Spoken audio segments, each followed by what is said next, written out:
নমস্কার। ভূত বলে কি কিছু হয়? এর উত্তর হচ্ছে না, ভূত বলে কিছু হয় না।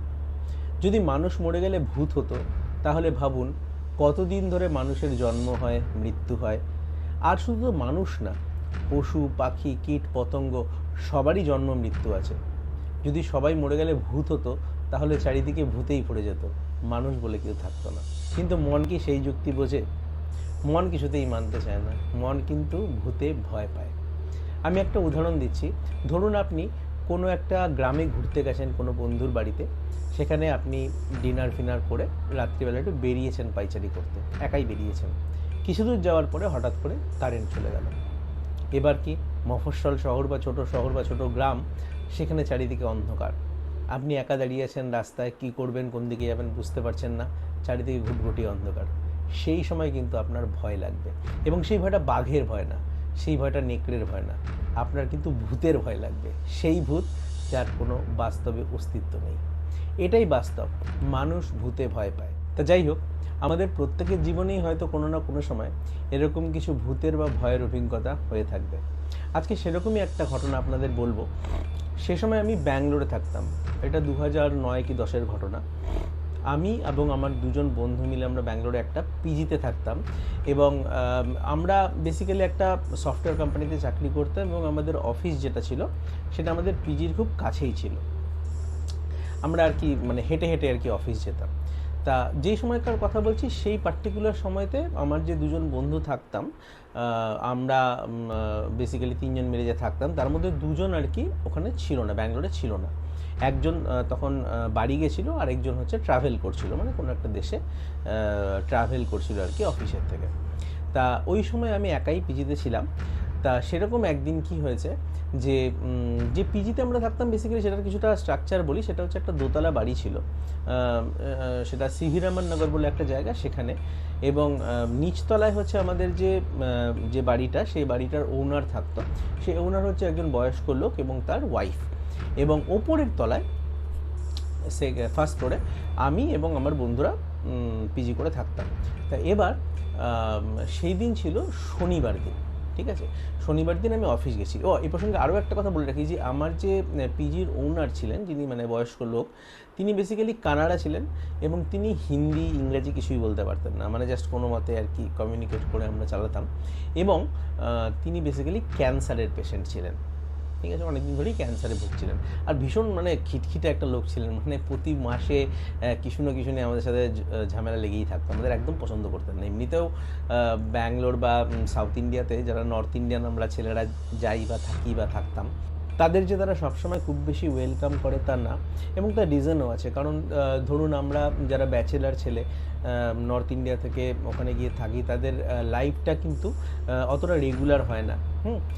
প্রথমত ব্যাচেলার ছেলেদের লাইফ এমনিও রেগুলার হয় না, আর তার মধ্যে আমরা বাঙালি, বিশেষ করে যারা নর্থ ইন্ডিয়া থেকে যাই, তারা অনেক ওপেন টাইপের হই আর কি। তারা সবসময় ধরুন যখন তখন বেরিয়ে যাচ্ছে ঘর থেকে, যখন তখন আসছে, রাত্রি 12টার সময় রান্না বসাচ্ছে, উইকেন্ডে হয়তো দেখা যাবে দুপুর 2টোর সময় ঘুম থেকে উঠলো। তা এই ব্যাপারগুলো ওদের কাছে কিন্তু অ্যাটলিস্ট সেই সময় অতটা বেশি অবভিয়াস বা কমন ছিল না। ওদের কাছে যদি ধরুন কোনো কানাডা বা সাউথ ইন্ডিয়ান ছেলেরা একসাথে থাকে, তারাও কিন্তু একটা রুলস অ্যান্ড রেগুলেশন ফলো করতো।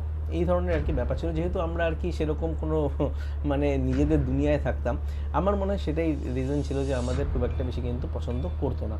এবং আমাদের অপছন্দ করা, বা বাঙালি বা নর্থ ইন্ডিয়ানদের অপছন্দ করা সাউথ ইন্ডিয়ান লোকেদের মধ্যে প্রথম সারিতে ছিল আমাদের সেই ফ্ল্যাটের মালিক, যে আমরা যেখানে থাকতাম।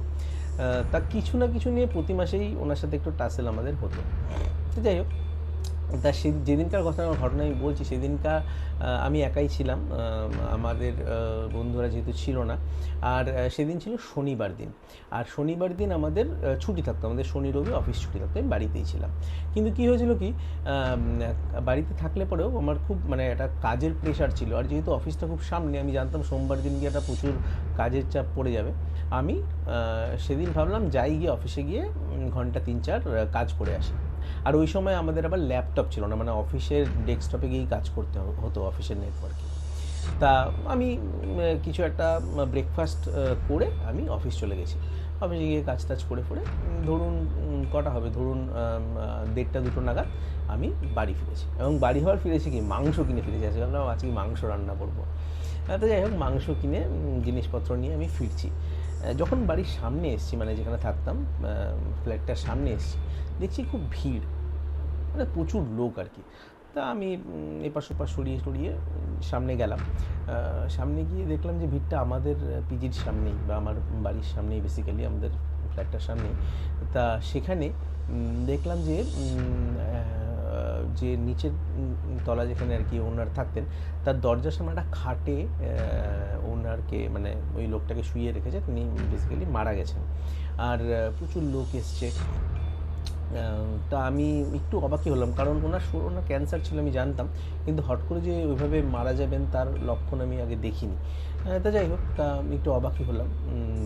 তা আমি কিছুক্ষণ দাঁড়িয়ে উপরে চলে গেছি আমার ঘরে। তারপর উপরে গিয়ে ভাবছি কী করি, হাতে তো চিকেন, আর এটা তো সম্ভব না, এটা ভালো লাগে না, নিচে একজন মারা গেছেন আর আমি চিকেন রান্না করবো, তার গন্ধ বেরোবে, এটা হয় না। তো যাই হোক, তা কী করবো, তা ভাবলাম যে চিকেনটাকে রেখে দিই, আর আমাদের ফ্রিজও নেই। তাহলে ঠিক আছে রেখে দিই, পরে দেখা যাবে, যদি না খেতে পারি তাহলে পরে ফেলেই না হয় দেবো। তো চিকেনটাকে রেখে দিয়ে আমি আবার বেরোলাম, দেখি কি খাবার পাওয়া যায়, বাইরে কিছু একটা খেতে হবে। তা গিয়ে একটা ডোসা টোসা খেয়ে আবার ফিরছি। আবার যখন ফিরছি বাড়ির সামনে এসে আবার চমক, মানে আমি কোনো দিন আগে দেখিনি। দেখছি পুরো ব্যান্ড পার্টি এসে আপনার বাজনা টাজনা বাজছে, একজন আবার খুব নাচ করছে, বেশ কিছু লোকজন বেশ মানে কি বলবো, খানিকটা নাচের ভঙ্গিতে অ্যাক্টিভিটি করছে। আমি তো অবাক, কি আর সামনে ওই ডেড বডি পড়ে আছে। আমি চমকে গেছি, এটা কী হচ্ছে। তা আমি বেশ কিছু, আমি সাইডে চলে গেলাম, সাইডে গিয়ে দাঁড়িয়ে দেখলাম, দেখে আমি মানে খুব অস্বস্তি লাগলো। আমি শুনেছিলাম যে দক্ষিণ ভারতে জন্মটাকেও যেভাবে সেলিব্রেট করা হয়, মৃত্যুটাকেও সেভাবে সেলিব্রেট করা হয়। অবশ্যই যদি সেটা ম্যাচিওর্ড মৃত্যু হয়, অবশ্যই কোনো একজন কম বয়সী যদি কেউ মারা যায় তাহলে হয়তো ওভাবে ওটা করে না, কিন্তু যদি কেউ ম্যাচিওর্ড, সে সারা জীবন বেঁচে সে যখন স্বর্গে বা উপরওয়ালার কাছে যায়, তখন সে ব্যাপারটাকে তারা আনন্দ করতে করতে সে ব্যাপারটাকে বেসিক্যালি তার সেই রাস্তাটাকে তারা স্মুথ করার চেষ্টা করে, এবং তাকে কি বলবো, খুশির সাথে সাথে তাকে বিদায় দেয়। এটা one way it is good, কিন্তু আমরা এই জিনিসটা কোনোদিন দেখি না। আমাদের কিন্তু মানে কেউ মারা গেলে পরে নাচ করছে, গান করছে, বা কোনো ক্ষেত্রে হয়তো কাইন্ড অফ সেলিব্রেশন করছে, সেটা কিন্তু একদমই একটা ফরেন ব্যাপার, আমরা এরকম দেখিনি। তা আমি খুব অবাক হয়ে গেছি, ভীষণ অবাক হয়ে এটা দেখলাম। দেখি আর কী করবো, আমার না খুব অস্বস্তি লাগছিলো যে একজন মানুষ মরে আছে আর করে গান বাজনা করছে, একটু অস্বস্তি লাগছিলো। তো আমি কী করলাম, আমি উপরে চলে গেলাম আমার ঘরে গিয়ে, আর গান বাজনাটা না আমার খুব বাজে লাগছিলো, জন্য আমি দরজাটা বন্ধ করে দিয়ে টিভি চালিয়ে দিয়েছি ফুল ভলিউমে। কিন্তু এমন জোরে আওয়াজ যে টিভির ভলিউমেও কিন্তু সে আওয়াজটা কমছে না, পুরো গান বাজনা চলছে, সেই শুনতে পাচ্ছি। তা এরকম ঘন্টাখানেক চললো, তারপরে থামলো। তখন আমি আবার একটু দরজা খুলে দেখলাম, তখন দেখলাম যে ওরা আবার বডিটাকে নিয়ে যাচ্ছে। এখন নিয়ে যাওয়ার সময় আবার সেই গান বাজনা করতে করতে ওরা আর কি বডিটাকে নিয়ে গেল। তো এটা হচ্ছে সারাদিনের মানে ওই সময়কার পুরো ঘটনা। তারপরে সন্ধ্যা হলো, কি করব, আবার বেরিয়ে আমার কিছুটা দূরে আরও কিছু বন্ধুবান্ধব ছিল, তাদের সাথে গল্প টল্প করে আড্ডা ফাড্ডা মেরে রাতের খাবারটা আবার বাইরে খেলাম। বাইরে খেয়ে যখন ঘরে আসলাম, দেখলাম চিকেনটা তখনও পড়ে আছে। চিকেনটাকে ভাবলাম এটাকে আর রাখা যাবে না, কারণ আমাদের এগেইন ফ্রিজ নেই, যেহেতু বাইরে এইভাবে রাখা যায় না, গরমও ছিল তখন ভালোই। তা আমি চিকেনটাকে ভাবলাম যাই গিয়ে, কুকুর ছিল তো কুকুরগুলোকে দিয়ে আসলাম। দিয়ে এসে রাত্রি 10:30 বাজে, লাইট টাইট বন্ধ করে বাড়িতে ফোন করে কথাবার্তা বলে ঘুমিয়ে পড়েছি। আচ্ছা, এবার একটা কথা এখানে বলা খুব দরকার, যে আমাদের এই পেইং গেস্টটাতে যেখানে 3জন মিলে থাকতাম, সেখানে কিন্তু আসবাবপত্র খুব কম ছিল। আমাদের 3জনের 3টে বেড ছিল, সেটা মাটিতেই থাকতো, মানে খাট ছিল না, শুধু বেডই ছিল। 3জনের 3টে বেড, বইপত্র রাখার কিছু সরঞ্জাম, ল্যাপটপের জন্য 3জনের 3টে জায়গা, একটা টেবিল, আর 2টো চেয়ার। এই ছিল আমাদের 3টে ঘরে জিনিসপত্র। কিচেনের জিনিসপত্র আলাদা ছিল। এছাড়া কিন্তু আমাদের ঘরে কোনো রকম আসবাব ছিল না, ঠিক আছে। তা আমি আমার ঘরে ঘুমাচ্ছি, আর ঘরটার ঠিক সামনে একটা রোড লাইট ছিল, সেই রোড লাইটের আলো আমাদের ঘরে ভালোই পড়তো, মানে মোটামুটি অস্পষ্ট হলেও সব কিছু দেখা যেত। তা আমি ঘুমোচ্ছি, ঘুমাতে ঘুমোতে তা যেহেতু এই ঘটনাটাই যে মানে লোকটা মারা গেছে, সেখানে সবাই মিলে আনন্দ করছে, নাচছে, ব্যায়াম পার্টি হচ্ছে, ব্যাপারটা যেহেতু আমার কাছে খুব একটা কমন জিনিস ছিল না, আমার কিন্তু ওটা মাথার মধ্যে ঘুরছিল এবং আমি বারবার ওই মানে অ্যাকচুয়ালি স্বপ্ন দেখছিলাম যে এরকম ঘটনা ঘটছে, নাচছে, ডেড বডি পড়ে আছে, অনেক সময় আবার দেখলাম ডেড বডি উঠে গেছে, সেও নাচছে, এসব আর কি আমি স্বপ্নে দেখছি। তা দেখতে দেখতে আমার হট করে খুব টেনশানে আমার ঘুম ভেঙে গেল। এবার যখন ঘুম ভাঙলো, মোস্ট প্রবলি তখন 1:30 কি 2 বাজে। আমি আমার ঘরে শুয়ে আছি, উপর দিকে মুখ করে, মানে চিত হয়ে শুয়ে আছি নিচে। ঘরে ওই বাইরের আলোটা অস্পষ্ট এসে পড়েছে। আমি দেখছি, মানে আমি উপর দিকে তাকিয়েছি অ্যাকচুয়ালি, কিন্তু আমি দেখছি পাশের ঘরটায়, যেটা আমার আরেকজন বন্ধু থাকতো, সেই ঘরে একটা লোক বসে আছে। সাদা সম্ভবত কিছু একটা শাল টাইপের কিছু একটা জন্ম, এবং লোকটা মেঝের ওপর হাঁটু গেড়ে বসে আছে। ঠিক আছে, আমি কিন্তু উপর দিকে তাকিয়েছি, আমি যে ডাইরেক্টলি লোকটাকে দেখছি তা না, আমি শুধু দেখছি তার অবয়বটাকে। ঠিক আছে, আমি প্রচণ্ড ভয় পেয়ে গেছি। ঠিক আছে, আমি আমি এতটা ভয় পেয়েছি যে আমি ওইদিকে তাকাতে পারছি না, আমি আমার হাত পা নাড়াতে ভয় পাচ্ছি, মাথা ঘোরাতে ভয় পাচ্ছি, কারণ আমি কোয়াইট ক্লিয়ারলি সাইড ভিশন হলেও বুঝতে পারছি যে ওখানে ডেফিনেটলি কেউ একজন বসে আছে সাদা রঙের।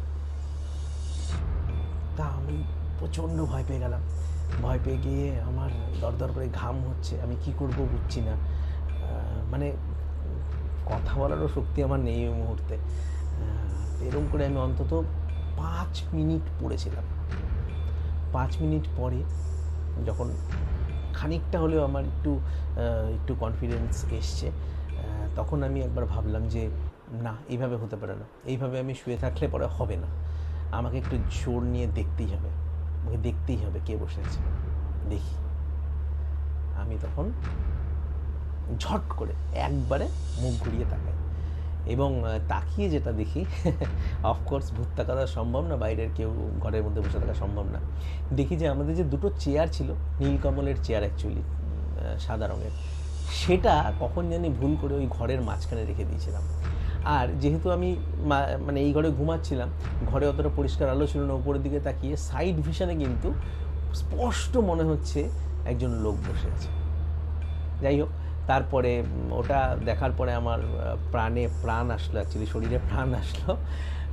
আমি উঠলাম, উঠে হাত মুখ ধুলাম, পুরো ঘেমে গেছিলাম, হাত মুখ ধুয়ে ফ্রেশ হয়ে বাইরে গেলাম, বাইরে গিয়ে একটু পাইচারি করে এসে আবার ঘুমিয়ে পড়লাম।